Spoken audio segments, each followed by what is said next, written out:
On se retrouve pour la première vidéo. Aujourd'hui, on va regarder comment bien choisir son carrelage. Donc c'est vraiment quelque chose qu'il faudra faire dans les grands magasins de bricolage où le carrelage est en libre service et où il y a très peu de vendeurs. Chez des vendeurs professionnels, vous n'aurez pas trop besoin de vérifier. On va dire que chez les pros, tout est vérifié avant et on va vous guider sur les bons matériaux et sur le bon carrelage. Mais vous pouvez quand même vérifier pour vous assurer que votre carrelage soit de bonne qualité. Souvent, quand on choisit ses carreaux, on regarde le format, on regarde l'aspect, la couleur et ça s'arrête là. Et on prend le carrelage et on rentre chez nous. Sur toutes les boîtes de carreaux, vous avez un classement qu'on appelle le classement UPEC. Donc le classement UPEC, qu'est-ce que c'est? En fait, c'est une note qu'on va donner à votre carreau sur 4 critères. Le premier, ça va être sa résistance à l'usure. Donc en fait, quand on va venir tout simplement marcher dessus. Le P, ça va être la solidité du carrelage quand on fait tomber un objet dessus. Le E, c'est le comportement face à l'eau, donc quand vous mettez votre carrelage dans une salle de bain. Et le dernier, c'est le C, c'est la teneur aux agents chimiques. Donc quand on va utiliser des produits chimiques pour nettoyer. Donc là, on se retrouve devant une pile de carreaux et on va vraiment venir contrôler l'UPEC. Donc en fait, sur une tranche de votre carrelage, vous allez avoir son classement. Donc là, on le voit, il est juste ici, U4, P4, E3, C2. Ce qui est important de savoir, c'est que ce classement, il va vraiment définir sur quelle surface vous allez pouvoir mettre votre carrelage. Un carrelage qui va être adapté pour un salon ou pour une chambre, il ne sera peut-être pas adapté pour une cuisine ou pour un extérieur. C'est pour ça que c'est vraiment important de contrôler l'UPEC. Le classement, il va de 1 à 5. Plus le chiffre est élevé, plus votre carrelage a une bonne note. Donc plus il aura une meilleure tenue sur ces 4 critères. Ce que j'ai fait pour que vous puissiez vraiment trouver le classement UPEC en fonction des pièces de votre maison ou de l'ouvrage que vous allez réaliser, je vous mets en description la fiche qui va retracer toutes les pièces de votre maison et avec le classement UPEC à respecter.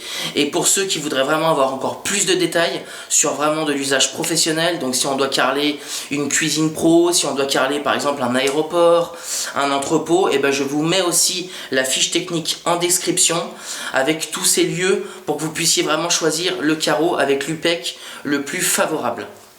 Ce que j'ai fait, c'est que j'ai créé une page Facebook qui s'appelle Devenir Carreleur et toutes les fiches annexes, je vous les mettrai dessus. Donc n'hésitez pas à aller voir cette page et à surtout vous abonner. Comme ça, vous aurez toutes les données techniques que je vous donne dans chacune des vidéos.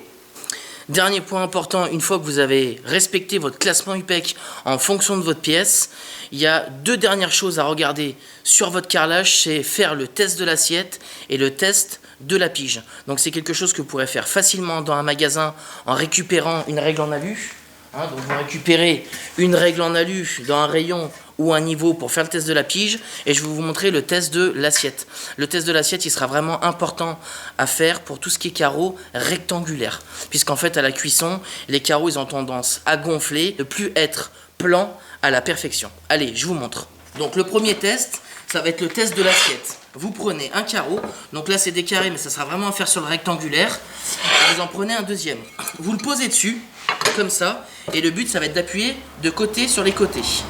Et voilà, là on peut regarder sur le carreau, en appuyant, c'est pas mal. Franchement, il bouge presque pas, donc ça veut dire qu'il a bien été cuit et qu'il est assez plan.